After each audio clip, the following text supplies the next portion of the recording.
म यसो घुम्न जानु लाग्यो। अनि घरमा त सबैलाई ठिक छ नि? खोइ बहिनी, के ठिक भन्ने के नठिक भन्ने। आफ्नो त बुहारी अगतिलो परी टाउकोमा टेकेर उल्का छ अहिले त। यो पुरातिरको केटी बिहा गर्न नहुन्न छ बहिनी। त्यहाँ खिचेका फोटोहरू हालिस् त फेसबुकमा। अब अहिले त फेसबुककै जमाना छ यार। कसले हाल्नु फोटोहरू? आफूलाई त हाल्न नि आउनु पर्यो नि त। तिमीलाई आउँछ भने हाल क्या रे। छोड्दैन त अहिले। अब 2-3 दिनमा छोरी पनि आउँदैछ क्या रे। उसलाई राख्दै भनौँला नि त, हुन्न? बुढो आफूलाई नि आउँदो रहन्छ क्या रे फोटो राख्न। भात छैन, भात खानु पर्यो। खाने हो हिँडी हाल्ने हो। कता खाने हो हिँडी हाल्ने हो भनेको? कोही परेको छ भात यहाँ? चिया पकाउन म त अहिले आउँछ पकाउँछ। त्यसको बुढाबुढी कतिखेर आउने कतिखेर पकाउने? नखाइकन हिँड्ने म? तैँले पकाइदिनु हुन्छ नि, तैँले पकाउन सक्दैनस्? तर ठुलो हतार हुन्छ। ओ माई गॉड ड्याड, एक्लै गाउँ घुमेर आइदिने? छोरी सहरबाट आएपछि त यस्तो छोरीलाई पनि त गाउँ घुमाइदिनु पर्यो नि। ड्याड, सबभन्दा पहिला तेरो यो ड्याड भन्ने बानी very bad. I don't like it. बाबा भन्न सिक, अनि मात्र घुमाउँछु तँलाई यो गाउँतिर। होइन, कसको बेहोरा सकेको? बेहोरा त तपाईँहरूको सकेको छ।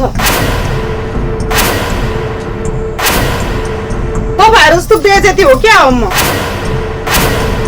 गाउँ गाउँ बुहारीको कुरा काट्दै हिँड्ने।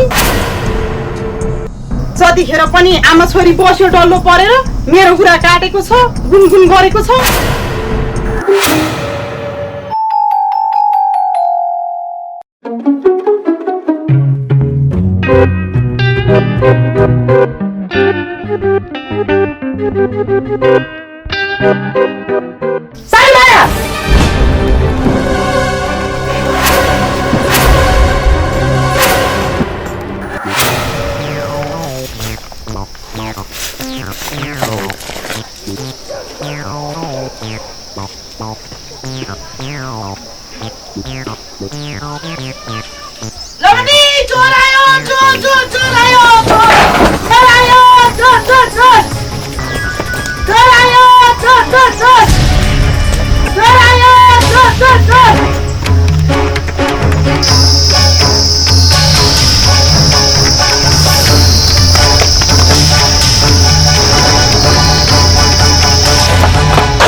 तँलाई पनि अस्पताल लानु पर्ने, के गर्ने?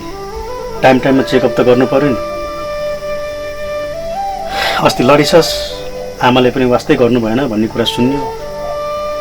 माथि भाउजूले भन्दै हुनुहुन्थ्यो।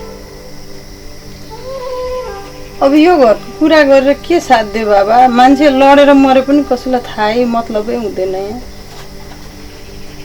बरु अस्पताल चाहिँ कहिले जाने जचाउन? हजुरको पनि छुट्टी कहिले मिल्दैन रहेछ। त्यही भने कि म एक्लै जाउँ त बाबा? एक्लै गएर कहाँ हुन्छ? यस्तो बेलामा एक्लै हिँड्नु पनि त भएन नि। म मिलाउँछु अफिसमा पख्नु। 3 घन्टाको लागि जति टाइम मिलाइ भने तँलाई लिएर जान पाइहाल्छु नि मैले। नानीको कुनै एडमिसन गरेको छैन बाबा। पहिलाकै वर्षको एडमिसन गर्न बाँकी छ। फेरि अर्को वर्ष लाग्न लागिसक्यो। स्कुलमा नि कराएर मार्न लागिसक्यो। के गर्ने होला? त्यही त भने, गर्नुपर्ने त हो। अब के गर्ने? यहाँ मेरो कामले पनि राम्रो खासै पिकअप लिन सकेको छैन। सधैँभरि यसो भनेर कहाँ हुन्छ त बाबा? अब स्कुल पनि कति चुप लागोस्। तपाईँहरूले यसरी सधैँभरि रोकिदिनु भयो भने हामी स्टाफ केले पाल्ने भनेर भन्छन्। स्कुलमा पनि पुरै मागेका छैनन्। अलिअलि भए पनि दिनुस् भनेका छन्। त्यही अलिअलि पनि दिन सकिएन। के गर्ने होला? अब त्यही एउटा कानको टप छ, अनि त्यही बेचेर भए पनि तिर्दिन्छु म त।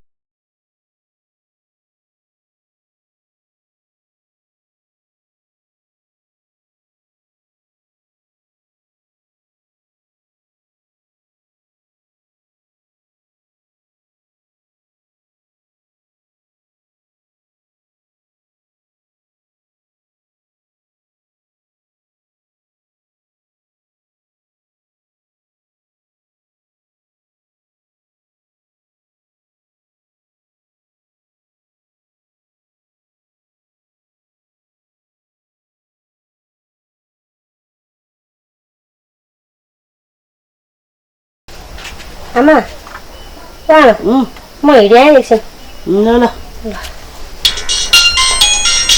फेरि फोन गरेँ नयाँ नम्बर उठ कस्तो होला यो त्यही पनि उठाइदिउँ हेलो हेलो के हो तपाईँ त अनि फोन पनि उठाउनु हुँदैन नयाँ नम्बर अहिले नयाँ नम्बर गरेर मात्र उठाउनु तपाईँले होइन होइन सर होइन उठाइहाल्थेँ नि म अलिकति बिजी भएको कारणले गर्दाखेरि हो सर किस्ता कति दिनुहुन्छ तपाईँ 3-4 महिना भइसक्यो तपाईँ खप्टेको त नि सर म यहाँ व्यवस्थापन गर्दैछु कि त्यही भएर अलिकति ढिलो भइरहेको छ यसपाला व्यवस्थापन गर्दैछु भन्नुहुन्छ के भन्नुहुन्छ तपाईँ ल्याएन भने म त स्कुटी झिक्दैछु तपाईँको फेरि अब सर त्यस्तो नभन्नुहोस् न म व्यवस्था गर्दैछु म गर्छु अहिले म भ्याली बाहिर थिएँ त्यही भएर हजुरको फोन पनि उठाउन भ्याइनँ अलिक छिटो गर्नु छिटो गर्नु अब मलाई अरू केही पनि थाहा छैन हुन्छ सर हुन्छ हुन्छ हुन्छ म सकेसम्म छिटो गर्छु नि हस् हस् सर हस्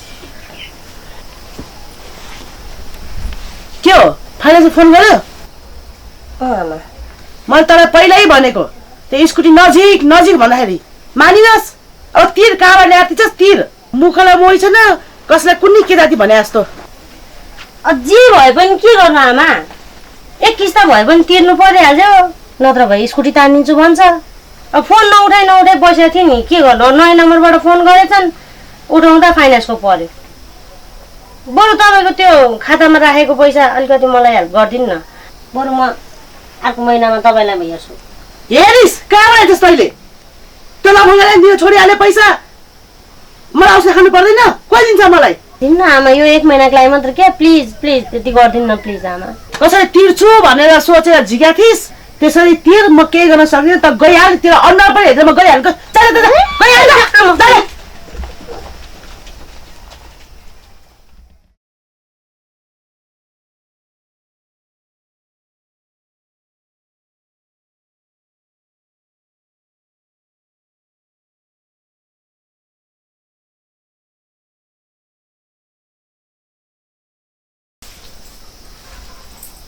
होइन है बुढा निकै तामझामसित हिँड्न लाग्नु भएको त ब्याज उठाउन हो कि के हो ब्याज उठाउन त्यति चाहिँ अब ब्याज उठाउन नि यसरी हिँड्नुपर्छ त्यतिकै गएर भइगयो नि होइन है बुढा तिम्रो जाने ठाउँ पनि कोही छैन ब्याज उठाउन नि होइन भन्छौ जाने चाहिँ कहाँ हो त किन अब तल म कहाँ जानला किन जानला त्यो सबै तल भनेर हिँड्नु पर्ने भन्नु परेन त अर्धाङ्गिनी भएपछि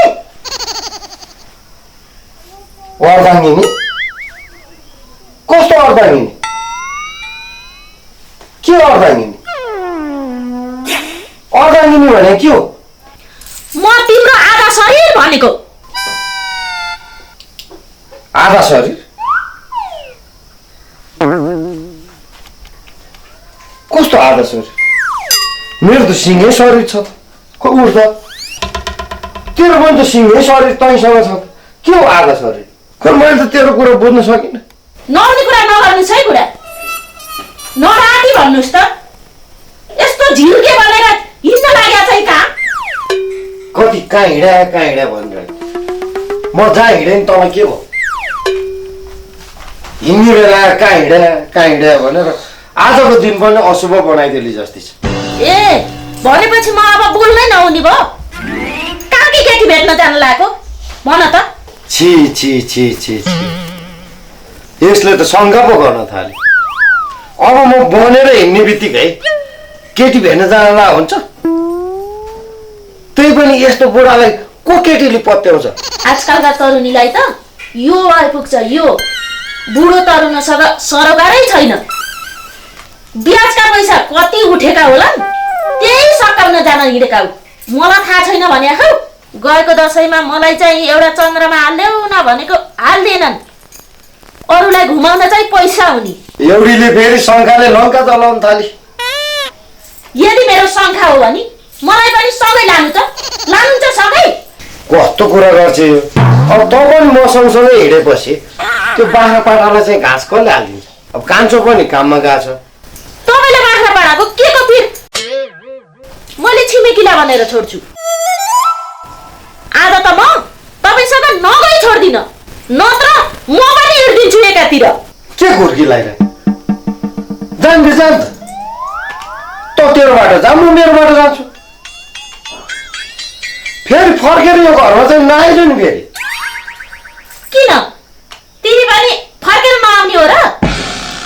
किन नआउने? अनि म चाहिँ किन नआउने त?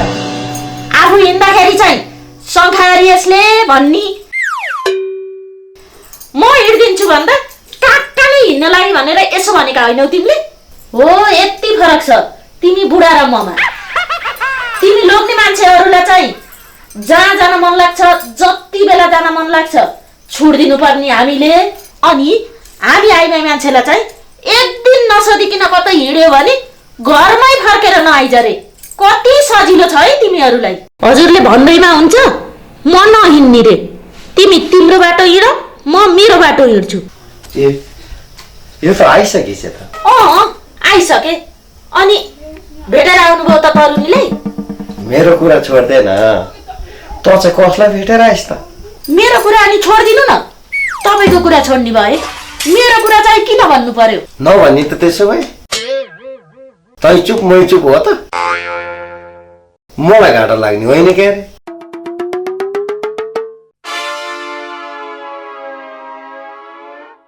होइन मलाई घाटा चाहिँ के लाग्छ भने छिटो भन्नुहोस् त।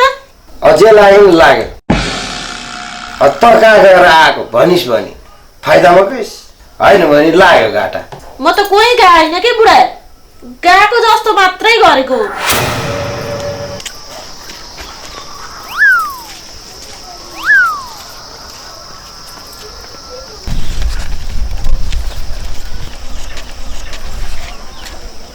के गर्नु, यो बुढालाई घुर्की लाउनको लागि पनि भिडे जस्तो गर्नुपर्ने।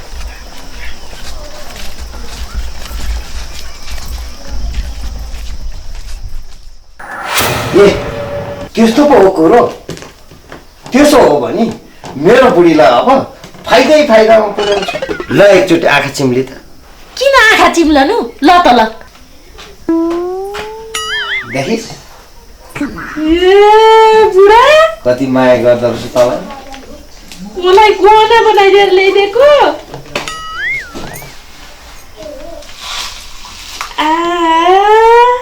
कति राम्रो त बुढो। सरी ल बुढा, यस्तो माया गर्ने बुढोलाई उल्टो सुल्टो सोचेछु मैले। अबदेखि त्यसरी उल्टो सुल्टो नसोच है त। सोझी छे मेरो बुढी, गहना बनाएर ल्याइदिएको दङ्ग परी।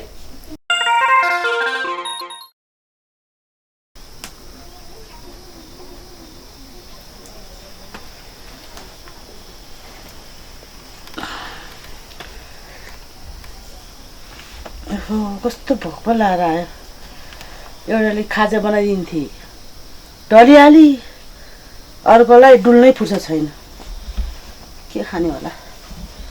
सो अब मकै भुटेर खानु पर्ला जस्तो।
कराई बसाउनु पर्यो।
जिन्दगी डायमन्डलै भइसक्यो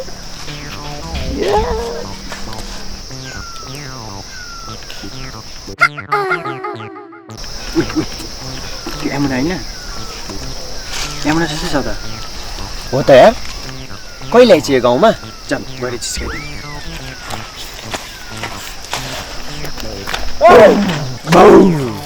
ओ माय गॉड केटाहरू तिमीहरू त गाउँमै रहेछौ त म त विदेश पलायन भयो भने सोचेको त एक दुईटा सिलाहरू त डल्लै गाउँमै रहेछ त ल यार हाम्रो त सिलाहरू रे अनि बल्ल बल्ल मुस्किलले भेट्ने रहल पललाई के भनिन्छ त ल यार यसले त हामीलाई रहल पल पो भन्छ त गाउँमा प्राय यङ केटाहरू भेटिने गाह्रो सबै मुगलान चल्दिहाल्छन् तिमीहरू चाहिँ कहाँबाट उछिटेर यतै गाउँतिर रहेछौ ए छोड्दै यो कुरा अनि त चाहिँ गाउँ कहिले आइस् नि म त गाउँतिर आएको त मानविक भइसक्यो त अनि तिमीहरू चाहिँ पल्लो गाउँ छोडेर ओल्लो गाउँ किन नि ए यहीँ माथि चिनेको मामा हुनुहुन्छ अनि यसो मामासँग भेटघाट गरौँ कि भनेर आएको नि अनि कति दिन बस्छ यस्तो यता अब छिटै चल्दिने हो केटिएमतिर यता त लास्ट बोर भइसक्यो ल ल ल अहिले छुट्यौँ पछि भेटौँला पछि त म यो गाउँमा बसे पो भेट्छ त केटा हो ल चल्दैको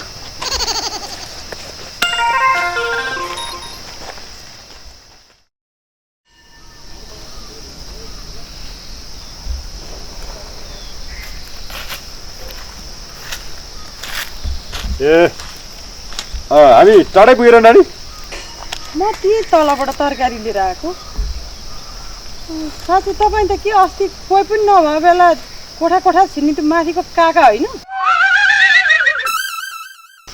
त्यस्तो होइन नानी अब खासमा त्यो दिन म त्यही बाटो हुँदै आउँदै थिएँ कि नानी अब ती बहिनीलाई देखेँ अनि अब बसौँ न दाइ भन्न थाली अब बसौँ भनेपछि अब यसो बसौँ भने फेरि बाहिर गर्मी छ भित्रै बसौँ न भने अन्त भित्र बसेको थिएँ अनि कसैले भित्र छिरौँ भन्ने साथै छिर्दिहाल्ने त्यस्तो उल्टो पाल्टो नबुझ्नु नि नानी अब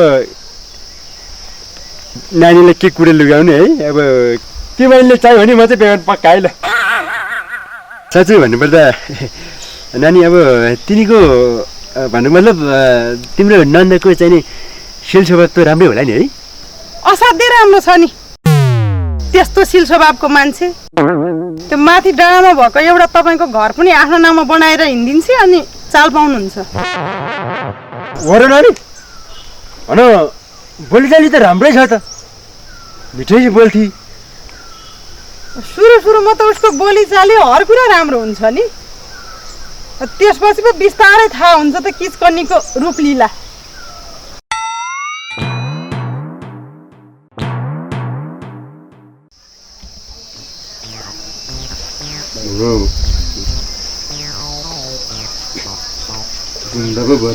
ए बुढी लौ न यो मेरो दौरा धोइदे जुम्बा पो परेर बस्छ डान सक्दिनँ म त्यो जुम्रा परेको लुगा सुगा धुनको लागि तिमीलाई झुम्रे लुगा धुनको लागि भनेर आएको भन्ठान्यौ म त तिम्रो घर बारी आफ्नो नाममा गर्नको लागि आएको अब गरिहालेँ हिँडेँ म त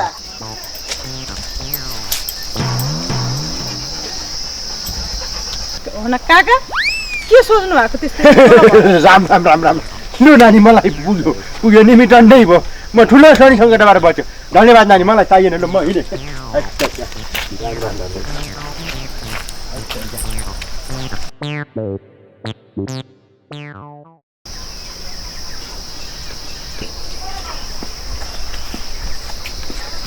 ए छोरी तिमी त खाली बसिरहेको रहेछौ ल 2-3टा भाडा माग्देऊ त बाबा पनि आउने बेला भयो ओ माय गॉड मामु अनि म यो लुगा धुन र भाडा माझ्न भनेर सहरमा गएर पढ्न बसेको हो कि क्या हो ए त्यसो भए त्यही मोबाइलमा पब्जी खेलिराख्न बस्यो कि त सर अब त्यो त त्यही त हो नि त्यसले के घरको कामकाज सकौली तल र मलाई सुखथेली भन्ठाना छेस् त तैँले मलाई त यति पनि विश्वास छैन आजभोलिका छोराछोरीले बाबाआमाको मर्कालाई बुझ्दैनन् बुझिस् हुने बिरुवाको चिल्लो पात भन्ने कुरा त पहिल्यैदेखि थाहा हुन्छ कहिलेकाहीँ त यस्तो लाग्छ यस्ता नबुझ्ने सन्तान हुनुभन्दा निसन्तान भएकै बेस के काम तेरो र मेरो यत्रो हाड घोटी घोटी सहरमा यसलाई पढ्न पठाएर सुरुदेखि नै यसलाई मच्याएर राखिस् अब अहिले आफै भोग्दैछ